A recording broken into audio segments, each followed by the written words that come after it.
الحمد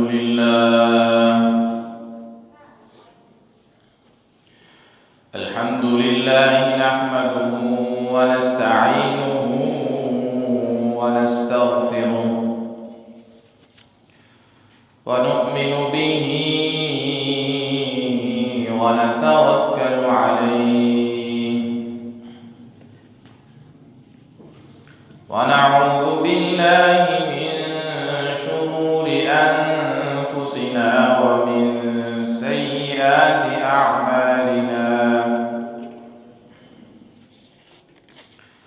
من يهده الله فلا مضل له ومن يضلله فلا هادي له ونشهد أن لا إله إلا الله وحده لا شريك له ونشهد أن سيدنا ومولانا محمدا عبده ورسوله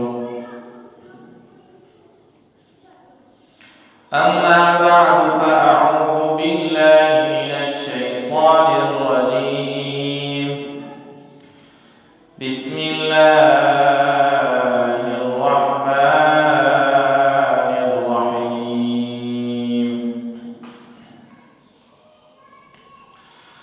ولقد نصركم الله ببدر وأنتم أذلة فاتقوا الله لعلكم تشكرون صدق الله العظيم وصدق رسوله النبي الكريم ونحن على ذلك لمن الشاهدين والشاكرين والحمد لله رب العالمين إن الله وملائكته يصلون على النبي يا أيها الذين آمنوا صلوا عليه وسلموا تسليما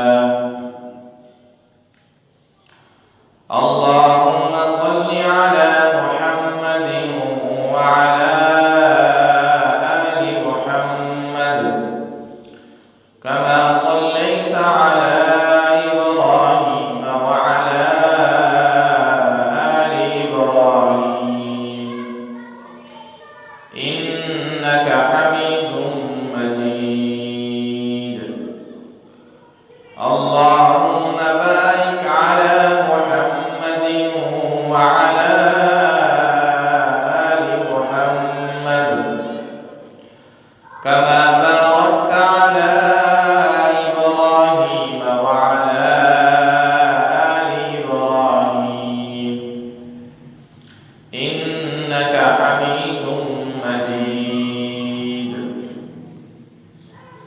رب اشرح لي صدري ويسر لي أمري واحلل عقدة من لساني يفقه قولي سبحان ربك رب العزة عما يصفون وسلام على المرسلين والحمد لله رب العالمين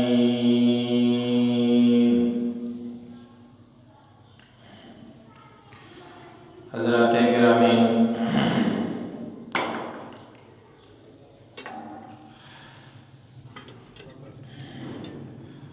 آج ماہ رمضان المبارک کی 10 تاریخ ہے۔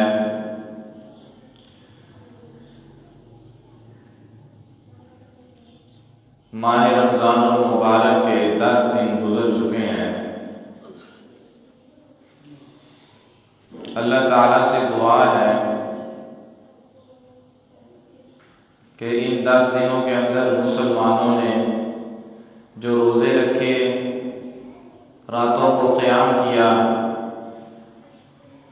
اور لوگوں کے روزے کھلوائے، اور جتنے بھی نیکی کے کام کیے، اللہ ان نیکی کے کاموں کو اپنی بارگاہ میں قبول و منظور فرمائے، اور بقیہ 20 دن جو ماہ رمضان المبارک کے باقی بچے ہیں، اللہ تعالیٰ اس میں اور زیادہ نیکی کے کام کرنے کی توفیق عطا فرمائے،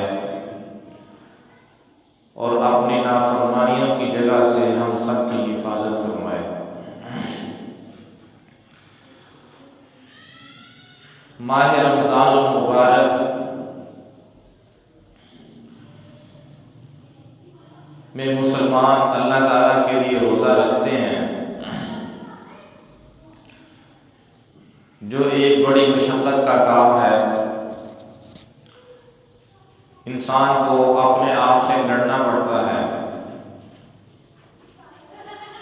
اور انسان اپنے آپ سے لڑ کر اپنے نفس کی مخالفت کر کے اللہ کا قرب حاصل کرنے کی کوشش کرتا ہے۔ نبی صلی اللہ علیہ وسلم کے زمانہ مبارک میں جب آپ صلی اللہ علیہ وسلم ہجرت کر کے مدینہ تشریف لائے تھے، تو چونکہ آپ نے مکہ کو چھوڑا تھا، مدینہ کو اختیار کیا تھا، اس لیے مکہ والوں کی آپ سے دشمنی رہتی تھی کہ ہم میں سے ایک بندہ وہ ایک محفوظ جگہ کے اوپر چلا گیا ہے اور وہاں جا کر وہ بڑے آرام سے رہ رہا ہے، تو اس لیے مکہ والوں کی نبی علیہ السلام کے ساتھ دشمنی رہتی تھی۔ اب ظاہر ہے کہ جس کے ساتھ دشمنی ہوگی تو یہ دشمنی کبھی لڑائی تک بھی جا پہنچے گی، لڑائی کی نوبت بھی آ جائے گی۔ چنانچہ نبی صلی اللہ علیہ وسلم اور کفار کے درمیان جو یہ دشمنی تھی، پھر ایک وقت ایسا آیا کہ اس نے لڑائی کی نوبت لڑائی کی جگہ تک جا پہنچی، اور اس کے نتیجے میں مسلمانوں کے درمیان ایک بہت بڑی جنگ معرض وجود کے اندر آئی تھی۔ مسلمانوں نے بہت بڑی قربانی دی اور اسی ماہ رمضان المبارک میں دی، اور جس جنگ کا واقعہ اس ماہ مبارک کے اندر رونما ہوا، اس جنگ کا نام کیا ہے؟ جنگ بدر۔ اسلام کی سب سے پہلی بڑی جنگ وہ جنگ بدر ہے، وہ ماہ رمضان المبارک میں ہوئی تھی۔ ہجرت کیے ہوئے نبی علیہ السلام کو ابھی 2 سال ہوئے تھے۔ اس سلسلے میں کچھ باتیں میں آپ سے عرض کروں گا۔ نبی صلی اللہ علیہ وسلم مدینہ میں تشریف فرما تھے، تو یہ جو مکہ کے لوگ تھے یہ تجارت کرنے کے لیے ملک شام جاتے تھے، اور مکہ سے جو بندہ ملک شام جاتا تھا اس زمانے میں وہ مدینہ سے قریب ہو کر گزرتا تھا، مدینہ سے قریب ہو کر۔ تو یہ ایک قافلہ تھا جو مکہ سے گیا ہوا تھا ملک شام تجارت کرنے کے لیے۔ تو نبی صلی اللہ علیہ وسلم نے یہ ارادہ کیا کہ جب یہ قافلہ شام سے واپس آئے گا تو ہم اس کے اوپر حملہ کریں گے، اس لیے کہ اس قافلے کے اندر جتنا بھی پیسہ تھا، جتنا بھی سونا تھا، جتنا بھی مال تھا، وہ سارے کا سارا مسلمانوں کے خلاف استعمال ہونا تھا۔ تو بجائے اس کے کہ یہ مکہ جائے اور پھر یہ مکہ سے تیار ہو کے آئے، ان کو مکہ ہی نہ جانے دیا جائے۔ تو نبی صلی اللہ علیہ وسلم نے اس ارادے سے کہ یہ پیسہ مکہ جائے گا اور مکہ جا کے مسلمانوں کے خلاف استعمال ہوگا، آپ نے ان کو پکڑنے کا ارادہ کر لیا کہ ہم ان کو جانے نہیں دیں گے۔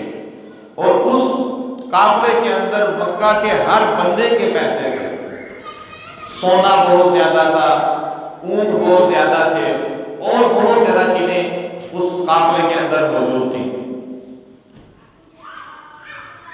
یہ جو قافلہ آ رہا تھا، اس قافلے کا سردار اس کا نام تھا ابو سفیان۔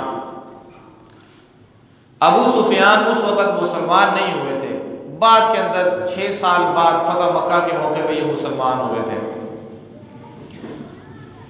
بڑے سمجھدار آدمی تھے، ان کو اس بات کا بخوبی اندازہ تھا کہ ہمارے پاس پیسہ بہت ہے اس وقت۔ انہوں نے ایک بندے رکھے ہوتے تھے جو آگے کی خبر دیتے رہتے تھے کہ حالات ٹھیک ہیں، آپ آتے جائیں، آپ آتے جائیں۔ نبی صلی اللہ علیہ وسلم نے بھی اپنے جاسوس چھوڑے ہوئے تھے، وہ خبر دے رہے تھے کہ اب یہاں پہنچ چکا ہے، یہ حالات ہیں۔ آخر کار ایسا ہوا، ابو سفیان کو بھی پتہ چل گیا کہ میرا پیچھا کیا جا رہا ہے۔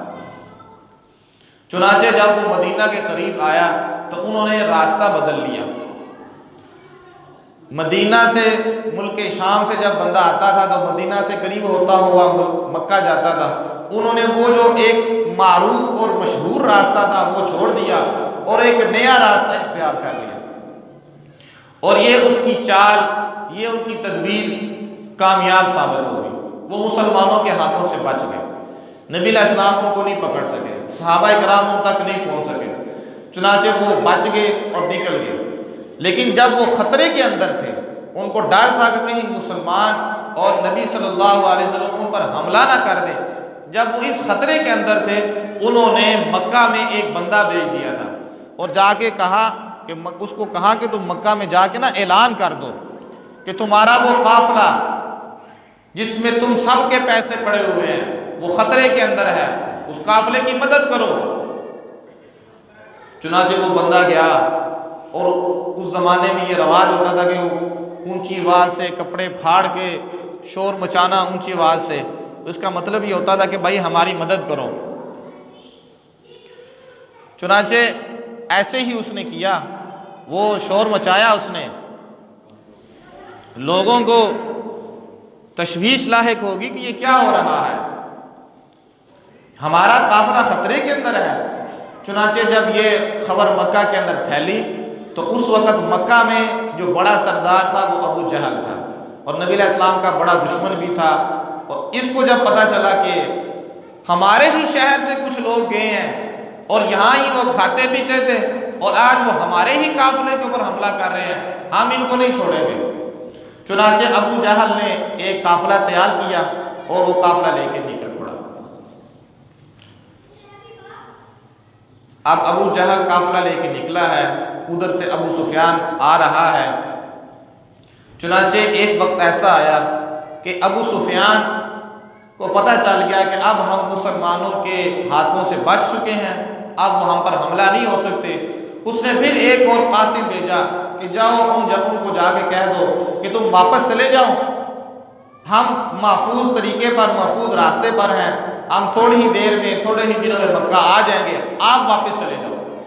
چنانچہ ابو جہل کے پاس وہ قاصد آیا، اس نے آ کے اس کو خبر دی کہ بھائی وہ جو قافلہ تھا نا، تجارتی قافلہ، وہ اب صحیح سالم ہے، اس کو کوئی خطرہ نہیں ہے، وہ بالکل صحیح سالم آ رہا ہے، اب ہمیں جنگ کرنے کی ضرورت نہیں ہے، تو تم واپس چلے جاؤ۔ ابو جہل نے کہا میں تو نہیں جاتا، میں نہیں واپس جاؤں گا۔ اب ظاہر وہ سردار تھا، سارے اس کے ماننے والے تھے، سردار کی بات مانی جاتی ہے، اور اس وقت قبائلی نظام تھا، قبیلے کا جو سردار تھا اس کی بات مانی جاتی تھی۔ چنانچہ پھر ایسے ہی ہوا کہ ابو جہل نے کہا ہم نہیں واپس جائیں گے، پھر یہی فیصلہ ہوا، وہ واپس نہیں گئے، وہ آگے ہی چلے۔ نبی صلی اللہ علیہ وسلم جب مدینہ سے نکلے تھے تو آپ کس لیے نکل رہے؟ اس تجارتی قافلے کو پکڑنے کے لیے۔ اور ظاہر جو تجارتی قافلہ تھا نا، اسے جنگ نہیں ہونی تھی، وہ ایک تجارتی قافلہ تھا، اسے جنگ نہیں ہونی تھی۔ تو گویا کہ نبی علیہ السلام جب مدینہ سے نکلے تھے تو جنگ کا ارادہ نہیں تھا، جنگ کا ارادہ نہیں تھا، بس آپ نے کہا کہ ہم نے اس قافلے کے پاس جانا ہے، تو وہ مسلمان نکلے۔ مسلمانوں کے ذہن میں بھی نہیں تھا کہ ہم جنگ کریں گے، چنانچہ مسلمان نکلے، جس نے نکلنا تھا، 313 مسلمان نکلے۔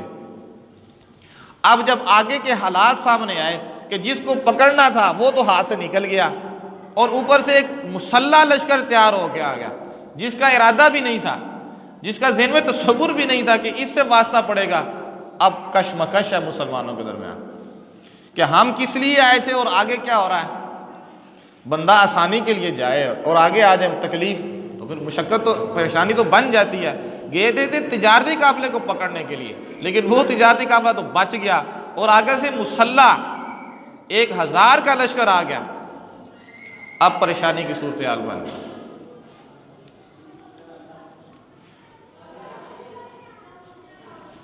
آپ صلی اللہ علیہ وسلم نے صحابہ کو اکٹھا کیا اور کہا کہ کوئی مشورہ دیں، اب کیا کرنا چاہیے۔ یہ 313 تھے نا صحابہ، 313، ان میں سے مہاجرین 86 مہاجرین تھے، بعض روایتوں میں 82 بھی آئے ہیں، یعنی 80 سے زائد تھے۔ 86 مہاجرین تھے جو مکہ سے مدینہ آئے تھے، اور باقی جتنے بھی تھے وہ انصار تھے۔ 313 میں سے 86 مہاجرین اور باقی انصار، تو انصار زیادہ ہوئے کہ مہاجر؟ انصار۔ لیکن جب نبی علیہ السلام نے کہا نا مجھے مشورہ دو، تو مشورہ دینے والے تھے مہاجر، حضرت ابو بکر، حضرت عمر، حضرت مقداد۔ انہوں نے کہا یا رسول اللہ آپ جو بھی کہیں گے ہم ماننے کے لیے تیار ہیں، آپ جدھر کہیں گے ہم وہاں جانے کے لیے تیار ہیں۔ اب نبی علیہ السلام کے ذہنوں میں یہ تھا کہ یہ جو مہاجرین ہیں یہ تو پہلے ہی مکہ چھوڑ کے آئے ہیں، اپنا گھر بار چھوڑا ہوا ہے، اور پھر تعداد میں بھی تھوڑے ہیں، 80 کے قریب ہے، اور باقی سارے تو انصار ہیں، وہ کیوں نہیں کھڑے ہو رہے؟ حضرت ابو بکر نے بھی بات کی، حضرت عمر نے بھی بات کی، حضرت مقداد رضی اللہ عنہ مجمعین، ان تینوں صحابہ نے بات کی، تینوں مہاجر تھے، لیکن نبی علیہ السلام پھر کہہ رہے تھے مجھے مشورہ دو، میرے سامنے بات کرو۔ تو پھر انصار میں سے ایک صحابی حضرت سعد بن معاذ رضی اللہ تعالیٰ عنہ کھڑے ہوئے، اور کھڑے ہو کے کہا یا رسول اللہ آپ ہم سے پوچھ رہے ہیں؟ تو آپ نے فرمایا تم اس سے پوچھ رہا ہوں۔ آپ نے نام تو نہیں لیا تھا، بس اتنا کہا تھا کہ مجھے مشورہ دو، لیکن آپ کے ذہنوں میں یہ تھا کہ انصار کھڑے ہو، کیونکہ انصار مجھے مکہ سے مدینہ لے کے آئے ہیں، وہ کھڑے ہو کے کوئی بات کریں اور وہ کہیں کہ ہم تمہارے ساتھ ہیں۔ کیونکہ انصار نے یہ کہا تھا جب نبی علیہ السلام کو یہ مکہ سے مدینہ لے کے آئے تھے کہ ہم مدینہ میں آپ کی حفاظت کریں گے، لیکن اب تو بدر تھا، مدینہ سے باہر، تو مدینہ سے باہر کی بات تو نہیں ہوئی تھی، بات یہ ہوئی تھی کہ ہم مدینہ کے اندر حفاظت کریں گے۔ اس لیے نبی علیہ السلام نے کہا کہ انصار اٹھیں۔ آپ کے ذہن میں یہ تھا کہ مجھے مشورہ دو، مجھے مشورہ دو، لیکن ذہن میں یہ تھا کہ انصار اٹھ کے بات کریں۔ پھر سعد بن معاذ رضی اللہ تعالیٰ عنہ کھڑے ہوئے، انہوں نے بات کی یا رسول اللہ آپ ہم سے پوچھتے ہیں تو پھر ہماری بات یہ ہے آپ جدھر جدھر حکم کرتے جائیں گے ہم وہاں اپنی جانیں نشاور کرتے جائیں گے۔ آپ جس کو چاہیں عطا کریں، جس کو چاہیں محروم کر دیں، آپ جس سے چاہیں تعلقات قائم کریں، آپ جس سے چاہیں تعلقات کو ختم کر دیں، آپ چاہیں ہمارے مالوں میں سے جتنا چاہیں لے لیں، جتنا چاہیں نہ لیں، لیکن جو مال آپ ہمارے مالوں میں سے لے لے گا وہ ہمیں زیادہ محبوب ہوگا۔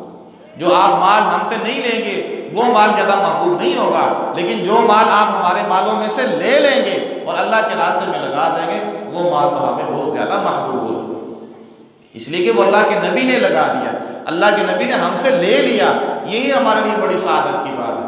چنانچہ پھر نبی علیہ السلام کو تسلی، انصار ساتھ ہیں، یہ میرے ساتھ ہوں گے۔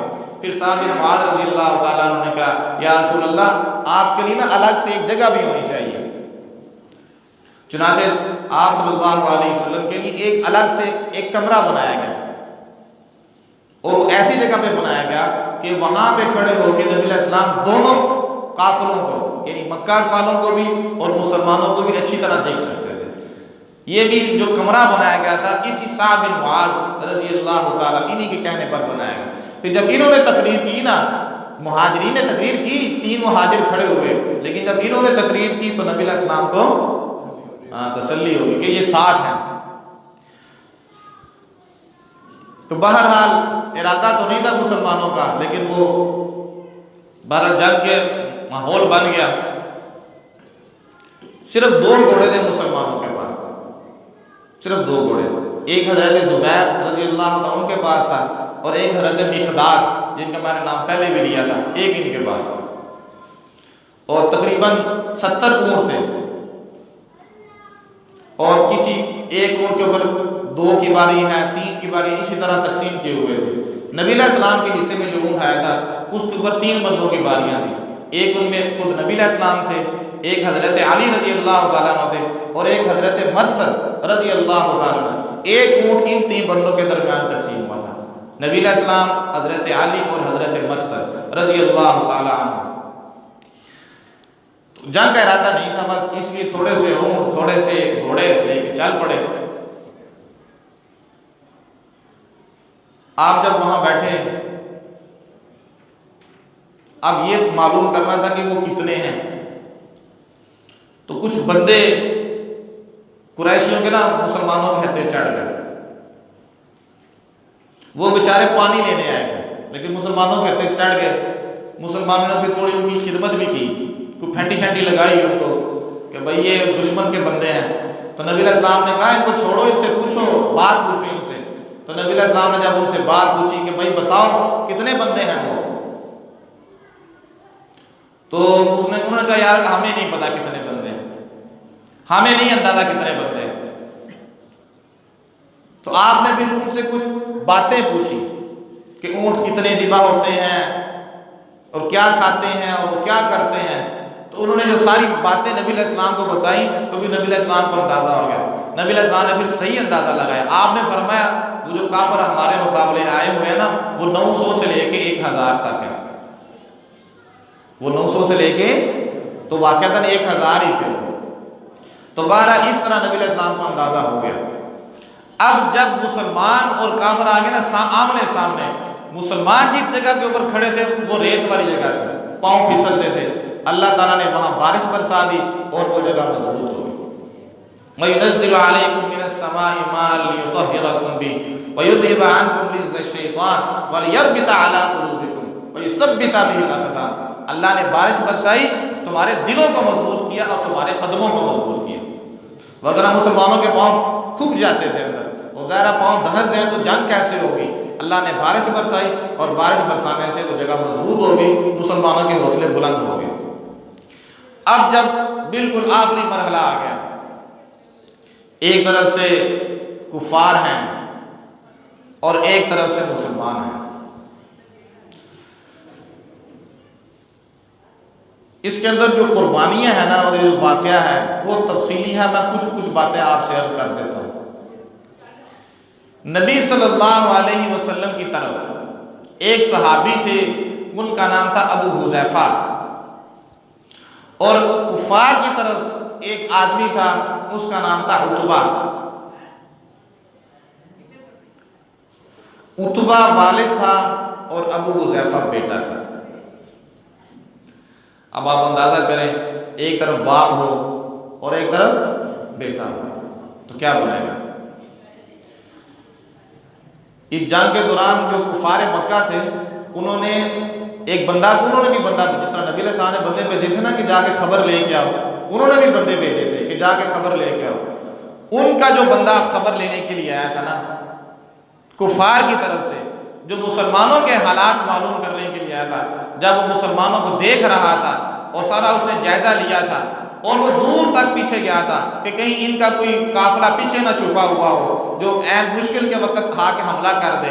وہ سارا دیکھ کے آیا اور اس نے جا کے پھر اپنے قبیلے کے لوگوں کو بتایا اور سب کو جا کے باخبر کیا کہ میں دیکھ کے آیا ہوں لوگوں کو, میں لشکر کو دیکھ کے آیا ہوں, وہ بہت تھوڑے ہیں لیکن میں اس لشکر کے اندر بلائیں دیکھ کے آیا ہوں, بلائیں.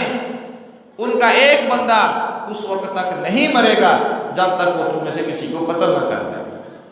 ان کے اندر میں حوصلے دیکھ کے آیا ہوں, ان کے اندر میں ہمتیں دیکھ کے آیا ہوں, وہ نہیں چھوڑیں گے تمہیں جب تک وہ تم میں سے کسی بندے کو مار نہ دیں گے. اس لیے میرا مشورہ یہ ہے کہ تم واپس چلے جاؤ. یہ جو عتبہ تھا نا, عتبہ, اس نے پھر جا کے ابو جہل کو کہا کہ بھائی واپس چلے جانا چاہیے, پیچھے ہٹ جانا چاہیے, وہ ہمیں نہیں چھوڑیں گے. اگر ہم آپس میں لڑیں گے تو ہم رشتہ دار لڑیں گے آپس میں, اپنے رشتہ داروں کا ہی خون کریں گے, ہمیں واپس چل جائیں. تو ابو جہل نے کہا تم اس وجہ سے یہ کہہ رہے کہ تمہارا بیٹا ادھر ہے, کیونکہ عتبہ کا بیٹا میں نے بتایا نا ابو حذیفہ, وہ اس طرف سے, تو کہہ رہے تیرا بیٹا ادھر ہے, تم اپنے بیٹے کی محبت میں ایسے کہہ رہے ہو. تو پھر اس کو غیرت آ گئی باپ پر, اس نے کہا نہیں اب میں بھی جنگ کروں گا, میرے بیٹے کی کوئی محبت نہیں ہے, وہ اپنی جگہ پہ. اب آپ دیکھ رہے ہیں کہ وہ کافر اپنے کفر کے اوپر کتنا پکا ہے. اس کو بھی غیرت آ گئی کہ بیٹا ہے تو ٹھیک ہے, مجھے بیٹے سے کوئی محبت نہیں, وہ اسلام پر ہے, میں کفر پر ہوں تو میں اس کے خلاف جنگ کروں گا. یہ صرف اہل ایمان کا جذبہ نہیں ہوتا, کافر بھی اپنے کفر پر کسی نہ کسی درجے میں مضبوط ہوتا ہے. لیکن یہ ہے کہ موت سے وہ ڈرتا ہے, مومن موت سے نہیں ڈرتا, اس وجہ سے کہ مومن سمجھتا ہے کہ موت کے آگے شہادت ہے, اور کافر یہ سمجھتا ہے موت کے آگے کچھ نہیں ہے.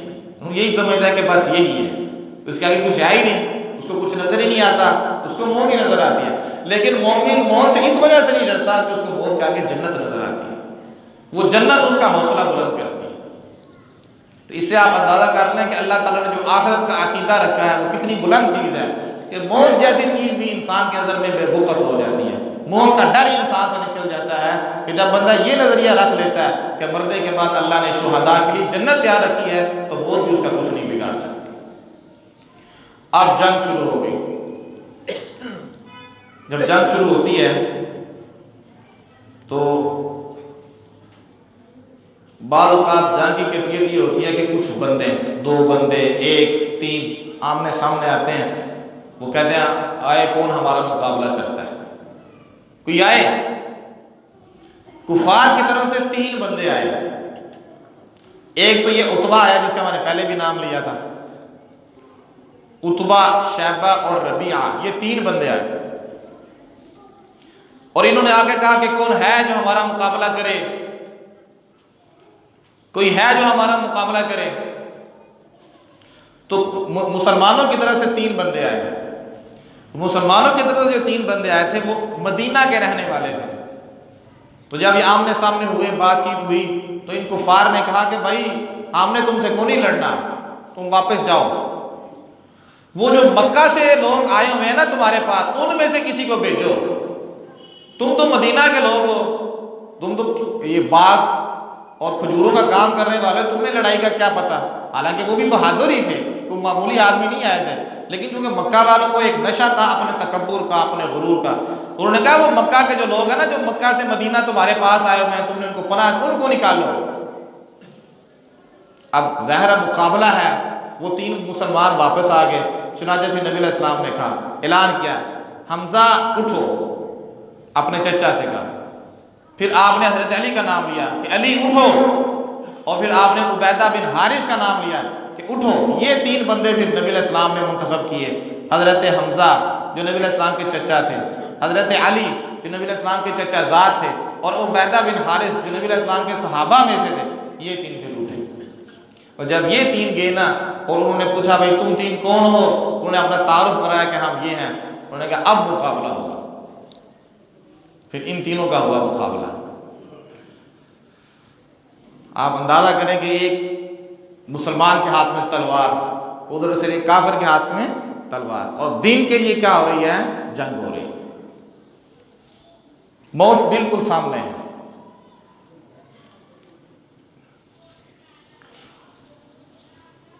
حضرت حمزہ نے بھی اپنے مد مقابل کو قتل کر دیا، حضرت علی نے بھی اپنے مد مقابل کو قتل کر دیا، لیکن عبیدہ بن حارث جو تھے ان کا جو مد مقابل تھا، اور ان کا مد مقابل وہ عتبہ ہی تھا جس کا میں نے پہلے بھی کتنی دفعہ نام آ چکا ہے، ان کا مد مقابل عتبہ ہی تھا۔ عتبہ بڑا بہادر تھا، وہ ان سے نہیں مار سکا، عتبہ نے بھی ان کو ایک زخم ڈالا، انہوں نے بھی ان کو ایک زخم ڈالا، دونوں زخمی ہو گئے، لیکن پھر حضرت علی اور حضرت حمزہ ان میں سے کسی ایک نے آ کے عتبہ کو قتل کیا تھا۔ حضرت عبیدہ بن حارث کو قتل نہیں کر سکے، وہ زخمی ہی رہے، اور پھر اسی زخم کی وجہ سے مسلمان جب بدر سے واپس گئے تھے نا فتح یاب ہو کر، تو راستے میں 3-4 دن کے بعد حضرت عبیدہ بن حارث کا انتقال ہو گیا تھا۔ بس یہ 3 بندے تھے جن کا آپس میں جھگڑا ہوا، آپس میں لڑائی ہوئی، تینوں کفار کے مارے گئے۔ اب جب کافروں نے دیکھا کہ ہمارے 3 بہادر مارے گئے، ایک بہادر بھی ہمارا کامیاب نہیں ہو سکا، ان کے حوصلے پست ہوئے، پھر آخر میں وہ لڑتے رہے، مسلمانوں کی طرف سے بھی لڑائی ہوئی، کفار کی طرف سے بھی آئے۔ حضرت علی رضی اللہ تعالیٰ عنہ نے بڑھ چڑھ کے حصہ لیا، صرف حضرت علی رضی اللہ تعالیٰ عنہ نے اپنی تلوار سے 24 کافروں کو قتل کیا تھا۔ انسان کے اندر بہادری بھی ہو اور انسان کے اندر علم بھی ہو، یہ بہت کم ہوتا ہے۔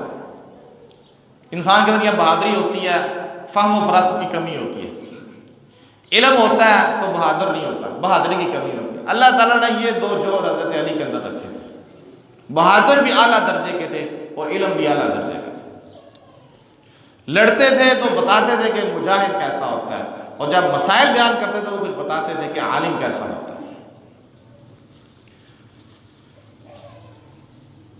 تو اب یہ لڑائی ہوئی، اللہ تعالیٰ نے مسلمانوں کو اس میں فتح عطا فرمائی، اور یہ ماہ رمضان میں ہوئی۔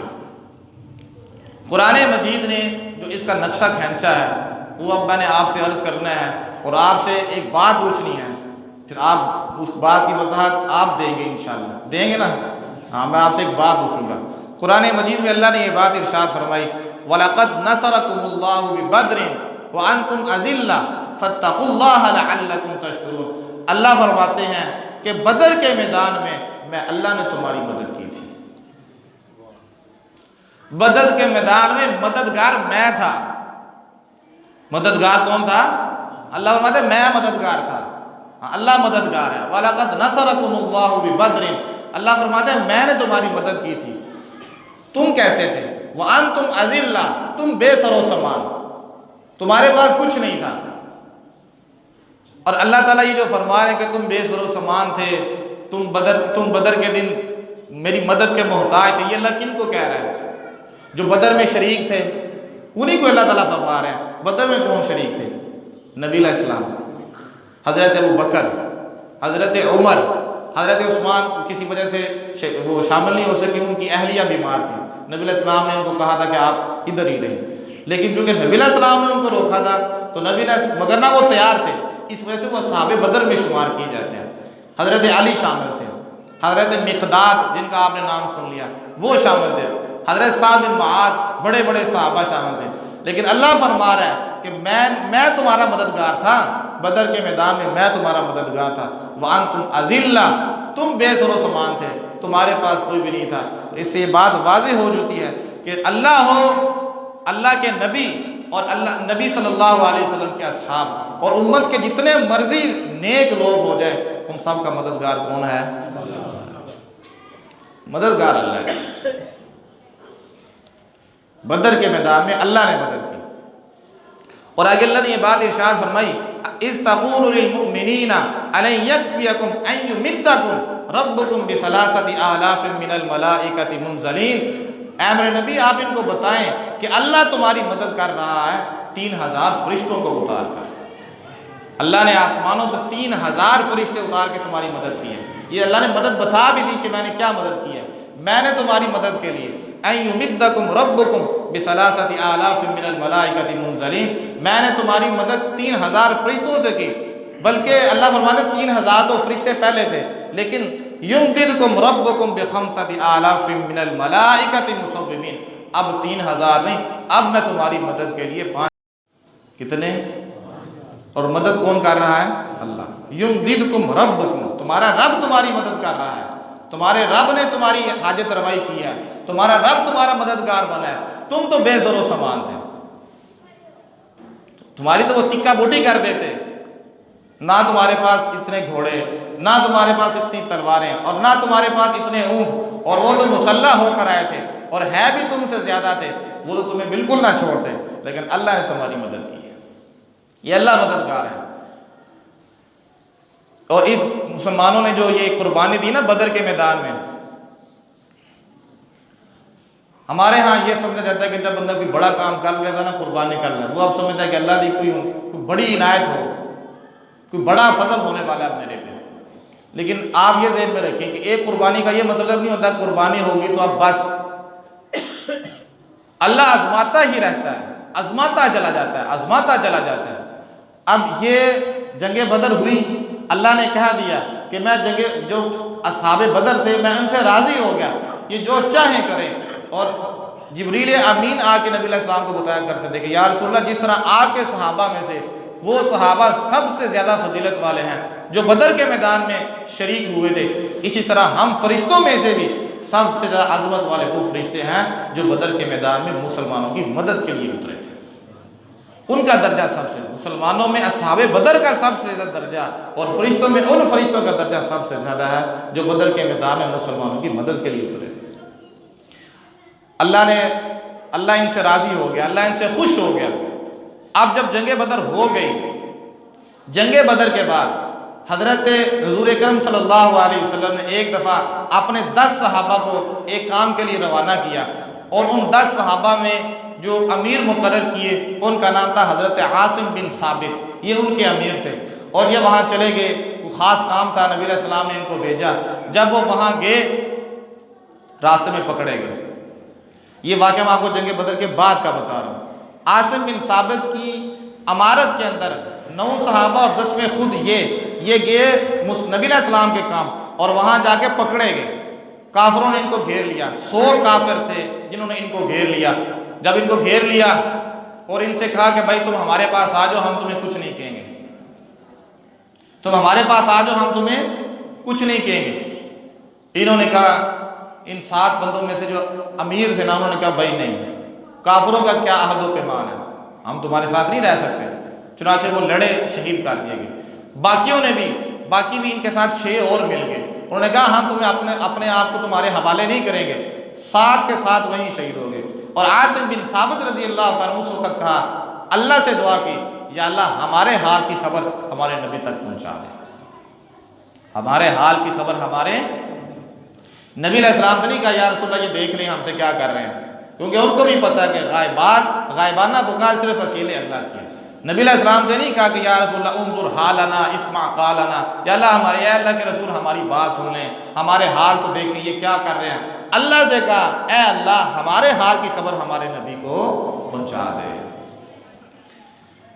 اللہ سے کہا۔ عاصم بن ثابت بھی شہید ہو گئے، 6 اور بندے بھی شہید ہوئے، باقی کتنے بچ گئے؟ 3۔ ان تینوں کو جب انہوں نے کہا کہ بھائی ٹھیک ہے ہم تمہاری بات مانتے ہیں، ہم تمہارے پاس آتے ہیں، چنانچہ وہ جب 3 بندے آئے تو ان کافروں نے ان تینوں کو رسیوں سے باندھ دیا، کہنا ہم کچھ نہیں کہیں گے لیکن رسیوں سے۔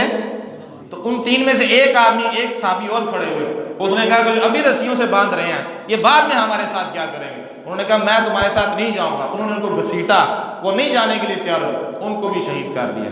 باقی کتنے بچ گئے؟ 2۔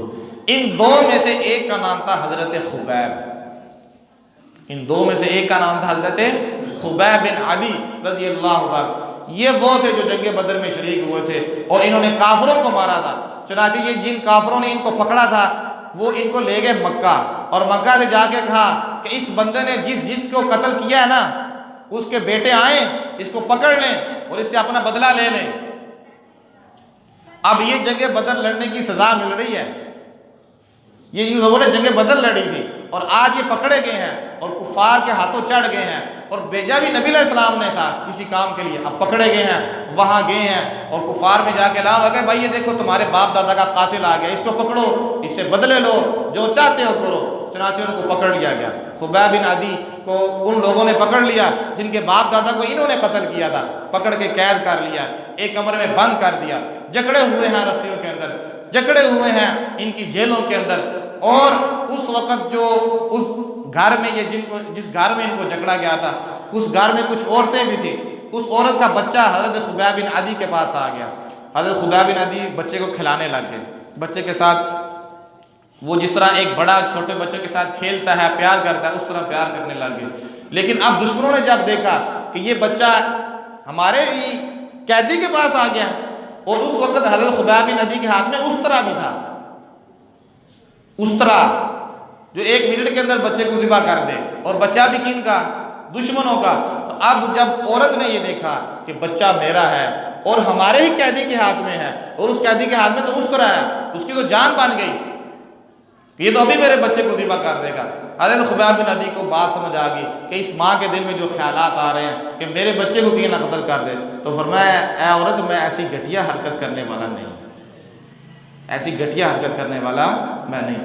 اس عورت نے کہا کہ میں نے خبیب بن عدی سے بہتر قیدی نہیں دیکھا، اور میں نے یہ بھی دیکھا ہے کہ اللہ تعالیٰ اس کو بے بوس پہ پھل کھلاتا رہا ہے، جس طرح اللہ تعالیٰ حضرت مریم کو پھل کھلاتے تھے نا، اللہ نے خبیب بن عدی کو ایسے پھل کھلائے۔ انگور آتے تھے، خبیب بن عدی کھاتے تھے۔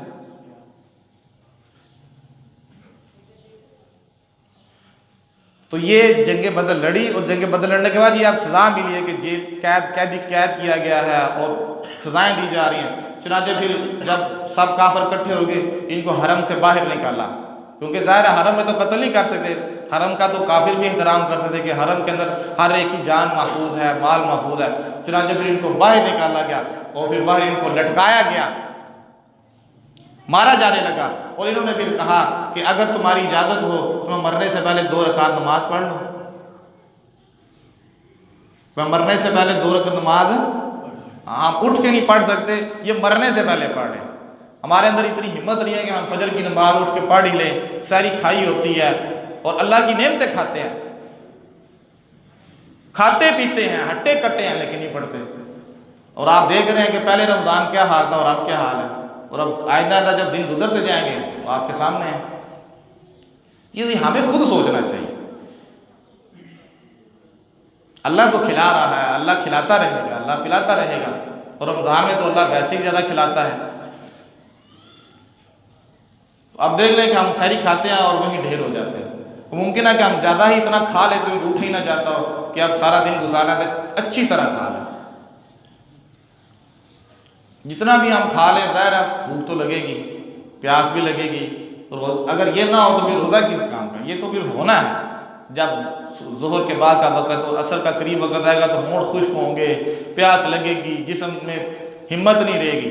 تو یہی تو اصل چیز ہے، اسی میں تو ہم نے اپنے رب کو یاد کرنا ہے، اسی میں تو ہم نے اپنے رب کو پکارنا ہے کہ یا اللہ ہمارے اندر کچھ بھی نہ ہو تو ہم پھر بھی تیرے پکار کے لیے تیار ہیں۔ حضرت ابوبکر صدیق رضی اللہ تعالیٰ عنہ کی طرف یہ بات منسوب کی جاتی ہے، وہ کہتے ہیں میں کم کھا کر اپنے رب کا قرب تلاش کرتا ہوں، میں خالی پیٹ رہ کے اپنے رب کو راضی کرتا ہوں۔ جس کا پیٹ بھرا ہے وہ کیسے راضی کرے گا؟ وہ تو اس کو ہی سنبھالے گا، وہ تو تنگ ہوگا، پھر ذرا پیٹ بھرا ہوگا تو سجدہ بھی صحیح نہیں ہوتا، وہ جو بھرا ہوتا ہے وہ باہر آنے کو پڑتا ہے، پھر نہ رکوع صحیح ہوتا ہے نہ پھر سجدہ صحیح ہوتا ہے۔ تو حضرت خبیب بن عدی رضی اللہ تعالیٰ نے کہا مجھے اجازت دو میں 2 رکعت نماز پڑھ لوں۔ چنانچہ پھر 2 رکعت انہوں نے نماز پڑھی، اور انہوں نے کہا 2 رکعت نماز پڑھنے کے بعد اگر مجھے یہ ڈر نہ ہوتا کہ تم مجھے تانا دو گے کہ موت کے ڈر سے لمبی لمبی رکھتے پڑھتا ہے تو میں بہت لمبی نماز پڑھتا، میں نے صرف اس لیے 2 رکعتیں چھوٹی پڑھی ہیں تاکہ تم کہیں تانا نہ دے دو کہ یہ موت سے ڈر گیا ہے، موت سے بھاگ گیا۔ چنانچہ بھی انہوں نے 2 رکعت نماز پڑھی، ان کو لٹایا گیا تو ان کو کہا گیا کہ آپ چاہتے ہیں کہ آپ کی جگہ آپ کے نبی ہوتے اور تم اس مصیبت سے بچ جاتے؟ انہوں نے کہا میں تو یہ بھی گوارا نہیں کرتا کہ ہمارے نبی اس وقت جس جگہ پہ موجود ہے وہاں ہم کو ایک کانٹا بھی چبھ جائے، ہم تو یہ بھی گوارا نہیں کرتے، ہم تو نبی کو کانٹا بھی نہیں چبھنے دیتے، تو تم یہ کہہ رہے ہو کہ یہاں ہوتے، یہ تو کیسے، یہ تو ہم کہہ بھی نہیں سکتے، ہم تو اپنے نبی کو کانٹا بھی نہیں چبھنے دیتے۔ چنانچہ پھر ان کو لٹکایا گیا، پھر جس نے ان کو مارنا تھا پھر مارا، تیر مارے، نیزے مارے، پھر اس حالت میں پھر انہوں نے اشعار پڑھے۔ شعر پڑھنے کے لیے نا شور نہیں چاہیے، شعراء جب شعر پڑھتے ہیں نا تو اس کا یہ طریقہ ہوتا ہے کہ چائے پاس ہو، کوئی شور نہ ہو، ایک الگ سے کمرہ ہو، وہاں سناٹا ہو، پھر وہ اپنے میں مست ہوں اور پھر وہ شعر پڑھتے ہیں۔ یہ تیر کھا کے شعر پڑھ رہے ہیں، یہ نیزے کھا کے شعر پڑھ رہے ہیں۔ فَلَسْتُ أُبَالِي حِينَ أُقْتَلُ مُسْلِمًا عَلَىٰ أَيِّ جَنبٍ كَانَ لِلَّهِ مَصْرَعِي وَذَلِكَ فِي ذَاتِ الْإِلَٰهِ وَإِن يَشَأْ يُبَارِكَ عَلَىٰ أَوْصَالِ شِلْوٍ مُمَزَّعِ۔ مجھے کوئی پرواہ نہیں ہے کہ مجھے قتل کیا جا رہا ہے، اس وجہ سے کہ میں مسلمان بن کر قتل کیا جا رہا ہوں، میں مسلمان ہوں، کیونکہ میں مسلمان ہو کے قتل کیا جا رہا ہوں تو مجھے کس چیز کی پرواہ ہے؟ عَلَىٰ أَيِّ جَنبٍ كَانَ لِلَّهِ مَصْرَعِي، میں جس پہلو پر چاہوں گر جاؤں، ادھر گر جاؤں، اس طرف گر جاؤں، سامنے گر جاؤں، پیچھے گر جاؤں، مجھے کوئی پرواہ نہیں ہے۔ یبارک علی اوصال شلو ممزعی، اللہ میرے ان جسم کے ٹکڑوں کے اندر بھی برکتیں ڈالنے پر قادر ہے۔ یہ انہوں نے شعر پڑھے، چونکہ اس وقت سارے کافر موجود تھے، ان میں سے ایک کافر اس وقت تھے، ان کا نام تھا سعید بن عامر۔ سعید بن عامر یہ بعد میں مسلمان ہو گئے تھے، انہوں نے پھر ان اشعار کو محفوظ کیا، اور بعد میں پھر جب مسلمان ہو گئے تو مسلمانوں کو بتاتے تھے کہ خبیب بن عدی نے جو یہ کام کیا تھا تو اس وقت وہ یہ اشعار پڑھ رہے تھے۔ اب یہ خبیب بن عدی پہلا بندہ ہے جس نے شہادت سے پہلے 2 رکعت نماز سنت نفل پڑھنے کی سنت کو ایجاد کیا ہے، وگرنہ اس سے پہلے نہیں تھا، یہ ان کی سنت ہے۔ آج بھی کچھ اگر کوئی ایسا بندہ یہ خواہش کا اظہار کرے کہ میں مرنے سے پہلے 2 رکعت پڑھنا چاہتا ہوں، یہ خبیب بن عدی کی سنت ہے۔ چنانچہ انہوں نے پھر یہ اشعار پڑھے، اور یہ سعید بن عامر جو تھے انہوں نے پھر یہ دیکھا، اور ان کے بارے میں آتا ہے علامہ ابن الاسیر جنہوں نے اسد الغابہ لکھی صحابہ کے حالات کے اوپر، وہ فرماتے ہیں کہ یہ جو حضرت سعید بن عامر تھے یہ ان کی یہ حالت ہو چکی تھی کہ جب کبھی ان کو خبیب بن عدی کا واقعہ آ جاتا ان کے اوپر بے ہوشی طاری ہو جاتی، بے ہوشی طاری ہو جاتی تھی۔ لوگ حضرت عمر کے پاس آتے شکایت لگانے کے لیے کہ یہ کیسا گورنر آپ نے بھیج دیا، اس کو دورے پڑتے ہیں، کیسا آپ نے گورنر بھیج دیا۔ حضرت عمر نے ان کو بلایا اور انہوں نے ان سے پوچھا کہ یہ آپ مرگی ہیں، آپ کیوں ایسے کرتے ہیں؟ تو پھر انہوں نے بتایا کہ عمر جب میری آنکھوں کے سامنے خباب بن عدی آ جاتا ہے تو میرے اوپر بے ہوشی طاری آتی ہے، مجھے بالکل سمجھ نہیں آتی۔ جنگ بدر لڑی اور جنگ بدر کے بعد پھر یہ حال ہوا، پھر قربانی دی۔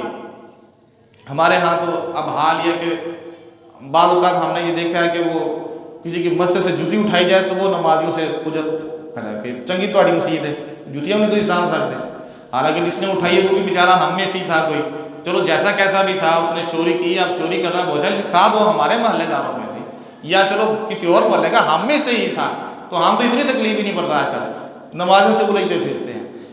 قربانی دین کے لیے جب آپ آئیں تو پھر آپ ہر چیز پیچھے چھوڑ دیں۔ اگر آپ آ کے یہاں کچھ بھی ہو جائے، ہم تو کہتے ہیں دین کے نام پہ جان بھی چلی جائے تو کوئی بات نہیں، اس سے بڑا کوئی سودا نہیں ہے۔ ان اللہ اشتری من المؤمنین انفسهم واموالهم بان لهم الجنہ، کہ اللہ تعالیٰ فرماتے ہیں کہ مومنوں اپنی جان اور اپنا مال میرے حوالے کر دو اور مجھ سے جنت لے لو۔ فاستبشروا ببیعکم الذی بایعتم بہ، اپنی مال جان مجھے دے کے مجھ سے جنت لے لو نا، اور اس بیع شراء کے اوپر اور اس عقد کے اوپر پھر خوش ہو جاؤ کہ ہم نے اپنی جان مال اللہ کو دے دیے ہیں اور اللہ سے اس کے بدلے میں جنت لے لی، اس پہ خوش ہو جاؤ۔ وذالک هو الفوز العظیم، یہ بہت بڑی کامیابی ہے۔ تو حضرت خباب بن عدی رضی اللہ جنگ بدر میں بھی شریک ہوئے، اور جنگ بدر میں شریک ہونے کی پھر سزا بھی پائی کہ لوگوں کو قتل کیا، جن کو قتل کیا ان کے بیٹوں نے بلایا، ان کے بیٹوں نے پکڑا اور پھر تختہ دار پر لٹکایا، نیزے بھی مارے، تیر بھی مارے، جو کچھ ہو سکتا تھا ان کو مارا۔ تو یہ اصحاب بدر تھے، یہ ایک واقعہ بدر تھا جو مختصراً میں نے آپ سے عرض کر دیا۔ اللہ تعالیٰ سے دعا ہے اللہ تعالیٰ ہمیں نیک لوگوں کے راستے کے اوپر چلنے کی توفیق عطا فرمائے۔ حضور اکرم صلی اللہ علیہ وسلم جو دین ہمارے لیے پسند فرما گئے ہیں، اللہ تعالیٰ ہمیں بھی توفیق دے ہم بھی اس کو اپنے لیے پسند فرمائیں اور مرتے تک ہم اسی پر قائم و دائم رہیں۔ اللہ تعالیٰ عمل کی توفیق عطا فرمائے۔ وما علینا الا البلاغ۔